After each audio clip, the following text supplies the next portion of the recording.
नमस्कार, स्वागत है आपका जी बिजनेस में। मैं हूं दीपक डोभाल और आप देख रहे हैं आपकी खबर आपका फायदा।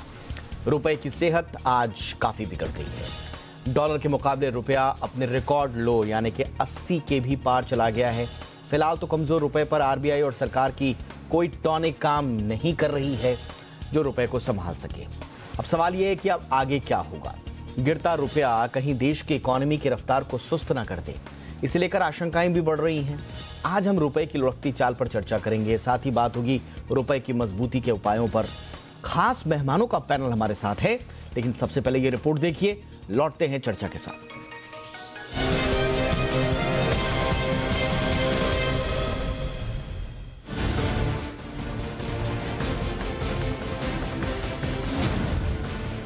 इंपोर्टर्स में हाहाकार, कमजोर रुपया 80 के पार।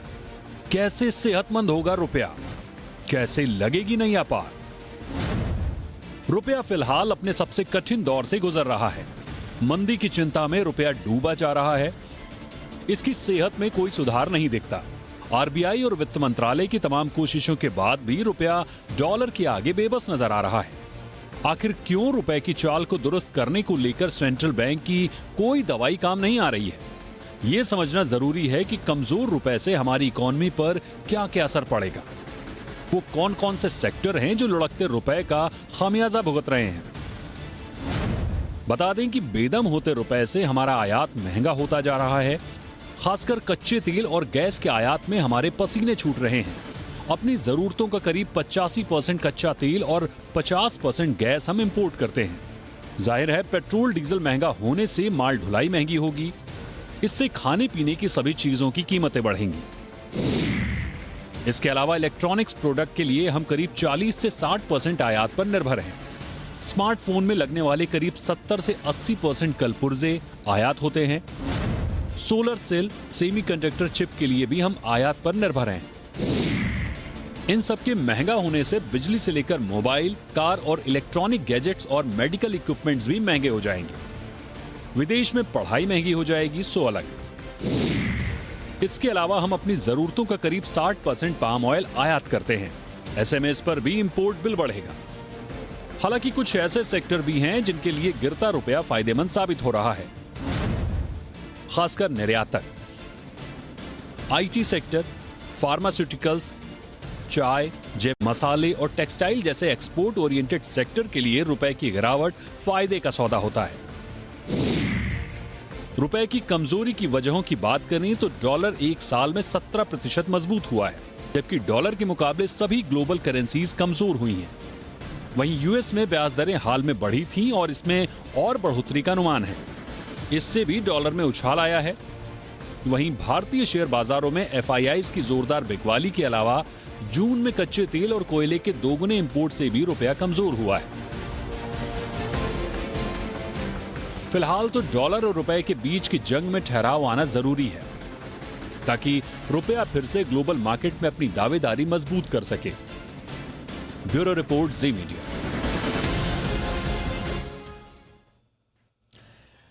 बेहद खास मेहमानों का पैनल इस वक्त हमारे साथ मौजूद है। सबसे पहले परिचय आज के मेहमानों से आपका करा देते हैं। हमारे साथ हैं एससी गर्ग सर, जो कि पूर्व वित्त सचिव हैं। गर्ग सर, बहुत बहुत स्वागत है आपका हमारे शो पर। हमारे साथ हैं राकेश मोहन जोशी सर, जो कि प्रोफेसर हैं Indian institute of foreign trade में। बहुत बहुत स्वागत है जोशी सर आपका हमारे शो पर। और हमारे साथ हैं अदिति नायर, चीफ इकोनॉमिस्ट हैं इकरा में। अदिति जी, आपका भी बहुत बहुत स्वागत है। गर्ग सर, मैं चर्चा की शुरुआत आपसे ही करना चाहूँगा। और आप तो जानती हैं कि रुपए का गिरना हमारे देश में किस तरह से लिया जाता है, उसके राजनीतिक मायनों में मैं नहीं जाऊंगा, लेकिन रुपया अब 80 के पार चला गया है।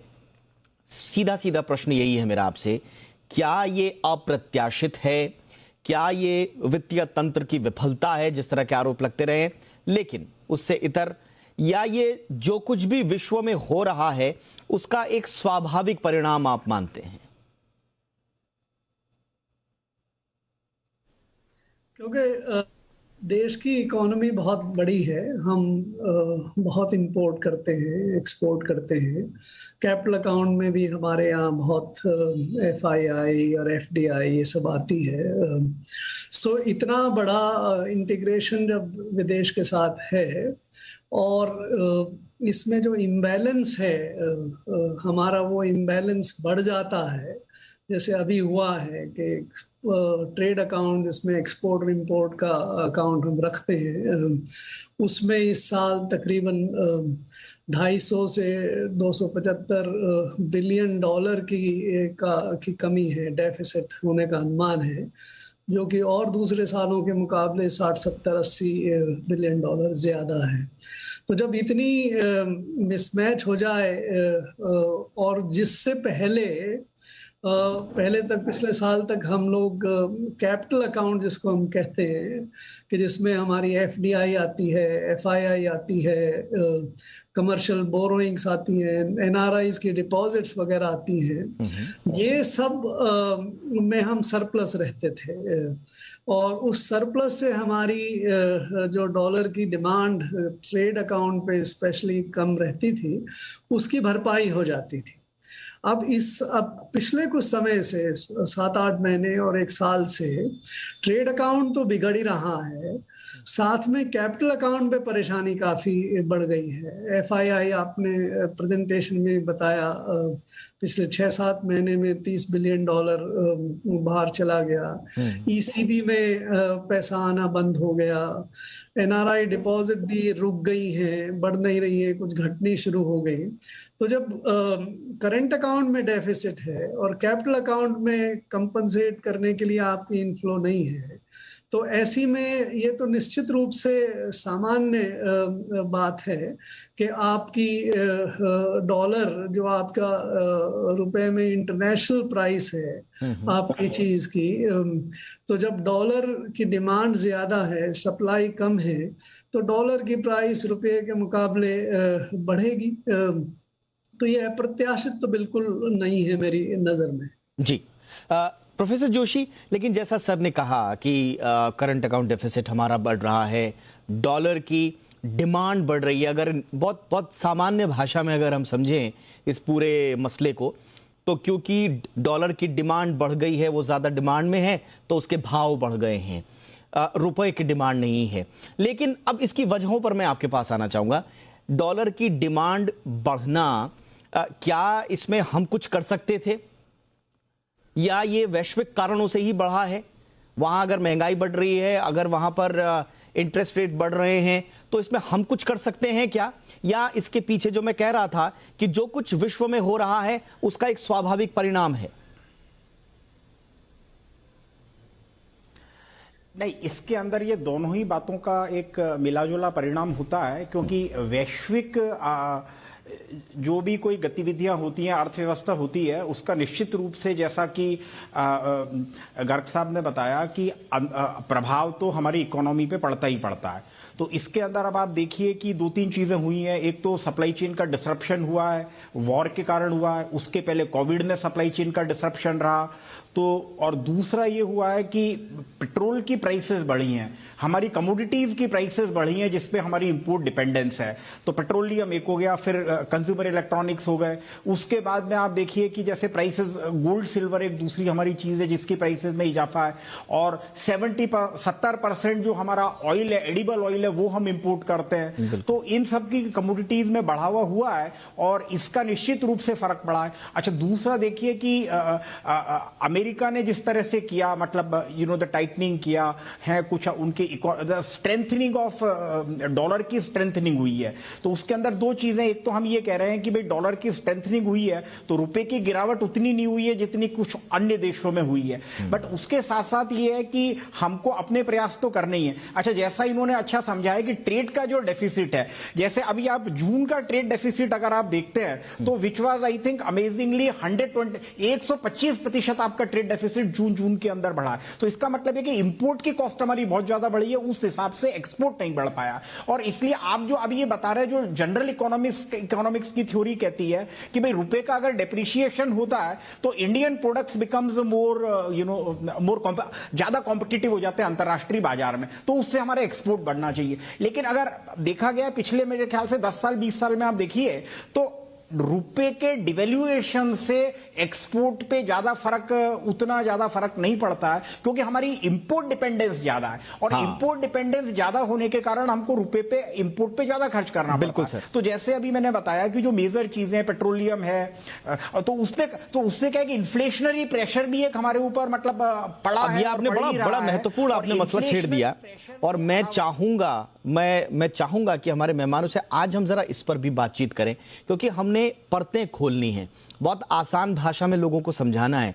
इसलिए बार बार जो कहा जाता है कि हम इंपोर्ट ज्यादा करते हैं, हम एक्सपोर्ट बेस्ड इकोनॉमी नहीं है, इसलिए थोड़ी सी भी अगर कमजोरी आती है रुपए में तो हमारे ऊपर दबाव आ जाता है, और अब तो 80 के पार हो गया, ऑल टाइम लो पर है, तो संकट कितना बड़ा है समझ में आ रहा है।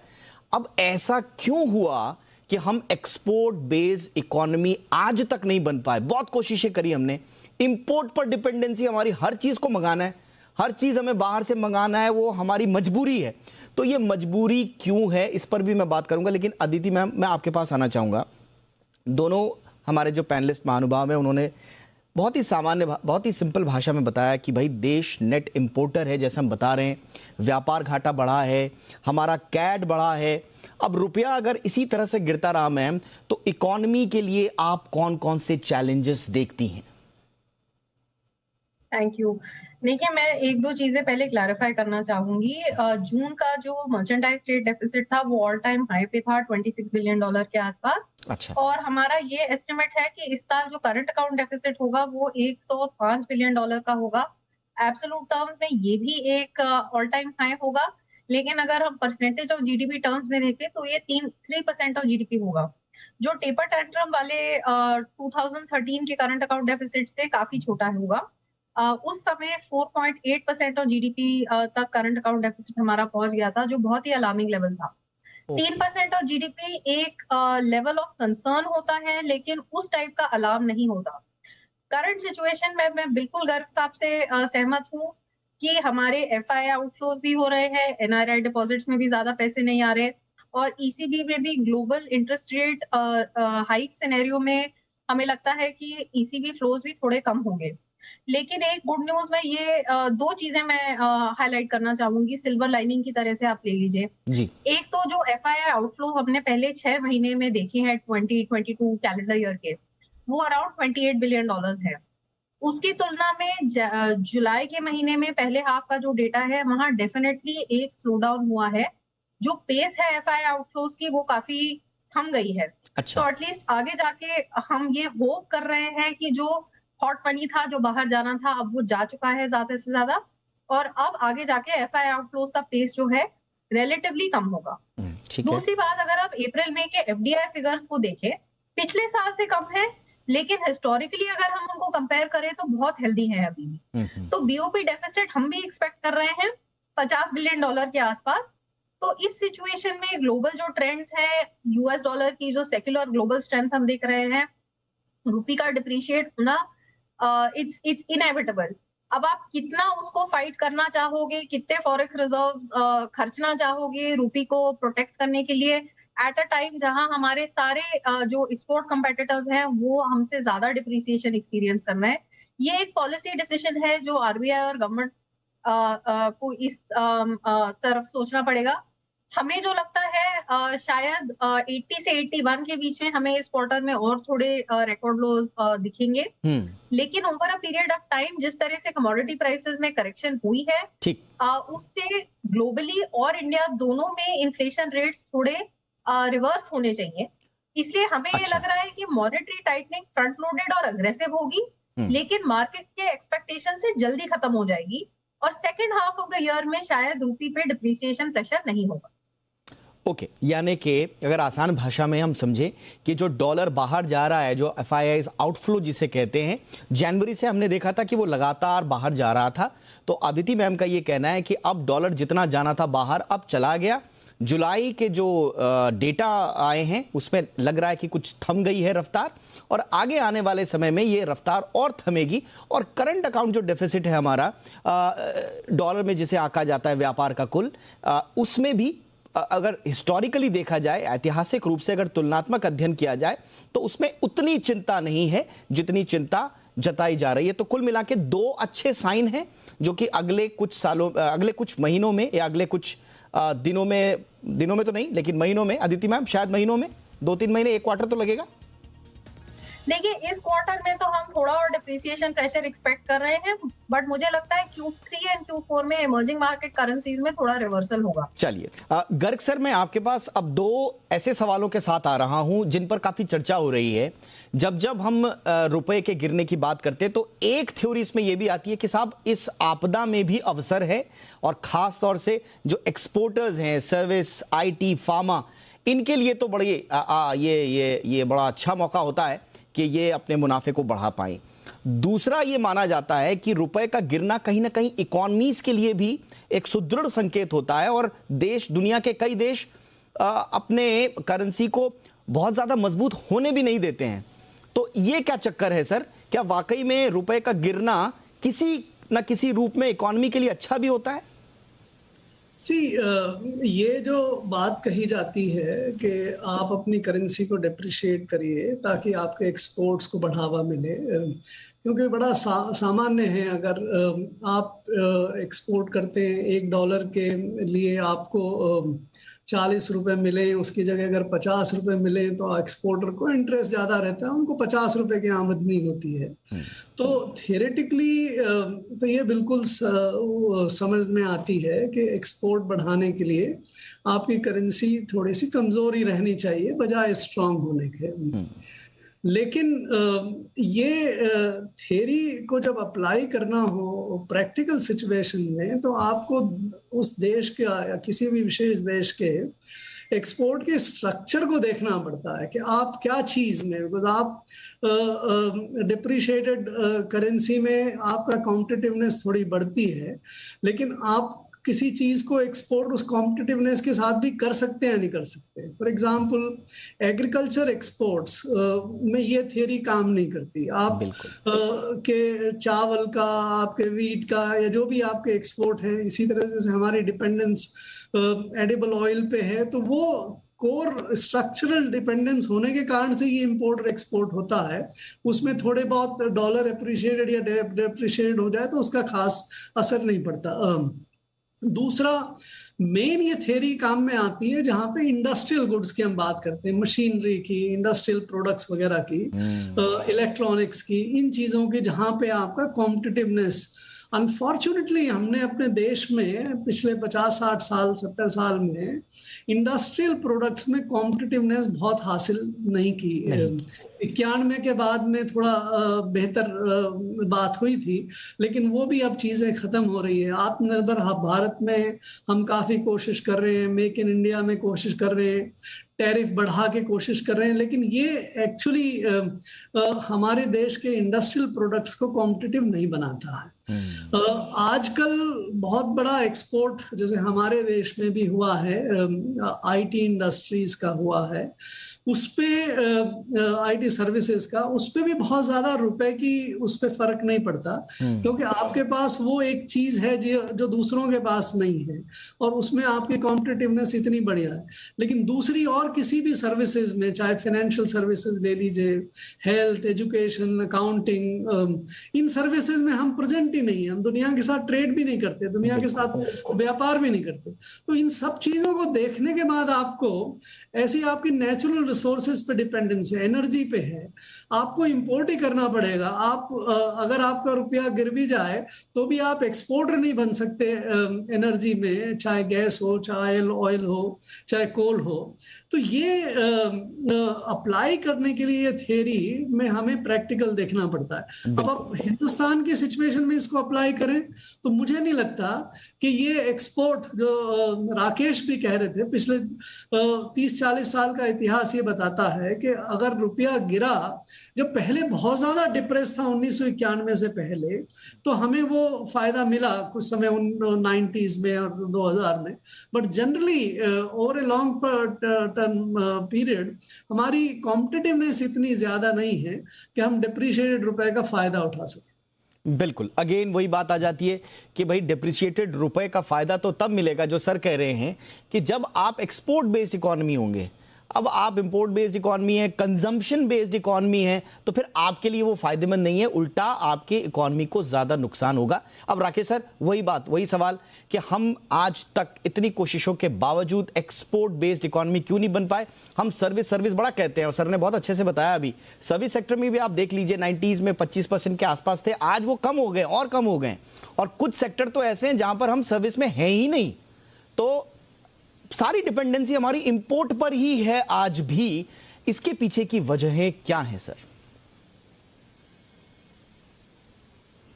नहीं, देखिए, ये इन्होंने बहुत ही अच्छी तरह से गर्ग साहब ने समझाया कि सर्विसेज में जैसे ट्रांसपोर्ट सेक्टर है, एयर ट्रांसपोर्ट है, शिप ट्रांसपोर्ट है, हम पूरी तरह से विदेशी डिपेंडेंट है, तो बहुत सारी चीज़ों पे हम डिपेंडेंट है। अच्छा, एक्सपोर्ट पे जहाँ तक फिजिकल गुड्स का सवाल है, उसमें कुछ तो रिसोर्स बेस्ड गुड्स हैं, जैसे पेट्रोलियम हमको इंपोर्ट करना ही पड़ेगा, तो पेट्रोलियम के लिए उस पर आत्मनिर्भरता, मतलब निर्भरता, इंपोर्ट डिपेंडेंस घटाने के लिए पेट्रोलियम के अंदर हमको alternate sources of energy, but बहुत सारी चीजें जिसमें हम कुछ स्ट्रक्चरल रिफॉर्म कर सकते हैं, तो उसमें मुझे लगता है हमको करने की जरूरत थी। मैन्युफैक्चरिंग सेक्टर एक है जिसके बारे में बात की, बट एग्रीकल्चर सेक्टर हमारे लिए बहुत इंपॉर्टेंट है। 55-60% ऑफ द पॉपुलेशन इस देश की जो है वो एग्रीकल्चर पे डिपेंडेंट है। आज हम 70% जो है वो एडिबल ऑयल इंपोर्ट करते हैं। 1990 में हमारी इंपोर्ट डिपेंडेंस एडिबल ऑयल पे लगभग 0 हो गई थी, और वहां से धीरे धीरे करते करते हमारी स्थिति ये है। अब उसके लिए हमने डोमेस्टिक प्राइसेस को कंट्रोल करने के लिए हमने सोयाबीन पे ड्यूटी 0 की, हमने पाम ऑयल पे ड्यूटी 0 की। इंडिया जो है वो दुनिया का सबसे बड़ा एडिबल ऑयल इंपोर्टर है। फ्रूट्स एंड वेजिटेबल्स, फल और सब्जियां, हिंदुस्तान के क्लाइमेट में +48 से -48 डिग्री टेम्परेचर तक कोई दुनिया की ऐसा फल या सब्जी नहीं है जो हम ना उगा पाए, लेकिन हमारा $3 बिलियन का ट्रेड डेफिसिट है। एडिबल ऑयल में लगभग $10 बिलियन का ट्रेड डेफिसिट हमारा पाम ऑयल पे है, और $5 बिलियन का डेफिसिट हमारा सोयाबीन पे। हम टोटली इंपोर्ट डिपेंडेंट है। तो ये कुछ चीजें ऐसी हैं जिसके ऊपर हम जो है अगर स्ट्रक्चरल रिफॉर्म करें और फोकस्ड हमारी अप्रोच हो लॉन्ग टर्म, हम कर सकते हैं। भारत जो है दुनिया का सबसे बड़ा इंपोर्टर काजू का है। भारत सबसे बड़ा इंपोर्टर हम जो बादाम का है, काजू बादाम, हम सबसे बड़े इंपोर्टर है। हम इवन जो है एप्पल भी इंपोर्ट करते हैं, और वॉशिंगटन एप्पल कमीशन अपने एप्पल का विज्ञापन दिल्ली और गुंटूर और चेन्नई के अंदर करता है, और वॉलनट का विज्ञापन ये लोग जो है पूरे हिंदुस्तान में। तो ये चीजें उस पर अगर सोच के focused attention. Bamboo is another thing which we are importing, क्योंकि बेम्बू के अंदर हमारे देश में इतना फॉरेस्ट है। प्लांटेशन फॉरेस्ट्री पे अगर हम ध्यान दें तो मेरे ख्याल से bamboo is a very big now import item. तो मुझे लगता है कि अच्छा, वैसे ही फॉरेस्ट जैसे पेपर बनता है, क्लोथ बनता है, बहुत सारी चीजें ऐसी हैं, उस पर हम फोकस करके अगर स्ट्रक्चरल रिफॉर्म करें, और it has to be a very long term strategy. क्योंकि अभी गर्ग साहब ने बिल्कुल साफ समझाया कि भाई 70 साल में हम नहीं कर पाए। अब मैन्युफैक्चरिंग की जहां तक बात है कि हिंदुस्तान दुनिया का सबसे बड़ा 1.4 बिलियन का देश है, बिल्कुल है, second most populated country, may be first populated, लेकिन कंज्यूमर गुड्स जो consumer electronics, we are totally dependent on, totally dependent mobile phone. और मुझे लगता है कि वो, मुझे लगता है सर कि जब 60 और 70 के दशक में जब दुनिया के देश अपनी इकोनॉमी को खोल रहे थे, और खास तौर से मैन्युफैक्चरिंग के लिए, उस वक्त हम लोग थोड़ा सा वो बस हमने मिस कर दी। हमने जरूर खोला इकोनॉमी को 1991 के आसपास, लेकिन वो तब खोला जब गले गले आ गई हमारे। तो अब उसमें भी हम सर्विस सेक्टर ही खोल पाए क्योंकि हमारे पास कुछ बचा नहीं था। तो वो ट्रेन हमने जो है मिस कर दी है। अब उसको वापस कैसे हम पटरी पर क्या मैच कर पाएंगे, ये तो एक बड़ा प्रश्न है। लेकिन आपने जैसा कहा कि लॉन्ग टर्म अप्रोच हो तो आज नहीं तो कल धीरे धीरे उसमें परिवर्तन आएगा। लेकिन अब अदिति मैम, एक ही आप लोगों से ही एक जो बात निकल कर आई थी कि डॉलर के मुकाबले सिर्फ रुपया नहीं टूटा है, बाकी करेंसीज भी टूटी हैं, और रुपया संभावित रूप से कम टूटा है अगर कंपैरिजन करें तो इसके पीछे के वजह क्या है? क्या हम ये माने कि हमारे जो इकोनॉमी के फंडामेंटल हैं वो अभी भी मजबूत हैं, कि हमने रुपए को संभाल के रखा कहीं ना कहीं? देखिए, मेरे हिसाब से 2-3 चीजें हैं। एक तो जो इंडिया की इकोनॉमिक ग्रोथ है इस साल, वो मुझे लगता है कि काफी बाकी कंट्रीज के कंपैरिजन में काफी हाई रहेगी। हमारा अनुमान है कि 7.3% ग्रोथ होगी इस साल। और जो सर्विस सेक्टर है डोमेस्टिकली, वो हमें अभी बहुत रोबस्ट लग रहा है। तो ये एक फैक्टर है जो हमें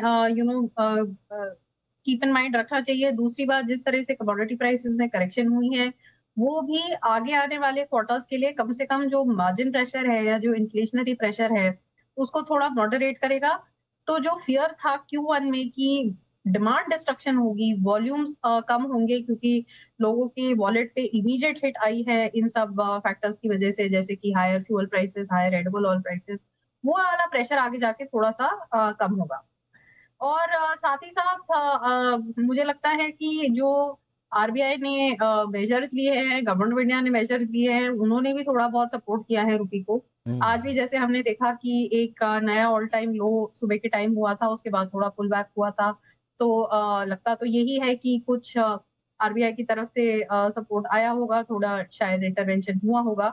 तो ये भी एक फैक्टर है। देखिए, जब बाकी इमर्जिंग मार्केट करेंसीज अप्रिशिएट हो रही होती है, उस फेज में हमने देखा है कि आरबीआई जो डॉलर जी। रिजर्व्स है उनको बिल्डअप करता है, बिल्कुल। और वही डॉलर रिजर्व्स अब यूज हो रहे हैं, डिप्लॉय हो रहे हैं करेंसी डिप्रिसिएशन को थोड़ा कंट्रोल में रखने के लिए। तो आई थिंक ये एक स्ट्रैटेजी जो है वॉलेटिलिटी को कर्व करने के लिए, आरबीआई ने यूजुअली यही बोला है कि वो कोई लेवल को टारगेट नहीं करते, जी। लेकिन वो वॉलेटिलिटी वो डिसऑर्डरली एक सिचुएशन नहीं देखना चाहते। तो बिल्कुल। ये भी एक रीजन है कि अभी वाले पीरियड में हमने और इमर्जिंग मार्केट करेंसी से कम डिप्रिसिएशन प्रेशर देखा है। ठीक। तो जो मैं कह रही थी पहले कि जब टाइड शिफ्ट होगी, जब सेंटिमेंट शिफ्ट होगा, हाँ। उस समय भी शायद और इमर्जिंग मार्केट करेंसीज में ज्यादा अप्रिसिएशन हो, और शायद आईएनआर में उस समय हाँ कम जी, अप्रिसिएशन। हाँ जी, ठीक है मैम, ठीक है मैम।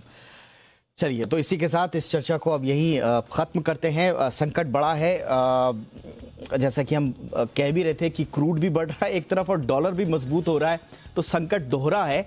अब इससे पार जल्दी पाएं, और जो दो बड़े संकेत मैम ने दिए हैं, बहुत जल्दी रुपए में सुधार हो, इसकी उम्मीद ही कर सकते हैं। बहरहाल, इस मुद्दे पर चर्चा करने के लिए और हमारे साथ शामिल होने के लिए बहुत बहुत शुक्रिया। Garg sir, thank you so much sir. Joshi sir, thank you sir. Nair ma'am, आपका भी बहुत बहुत शुक्रिया। आपकी खबर, आपका फ़ायदा में इतना ही। इजाज़त दें, नमस्कार।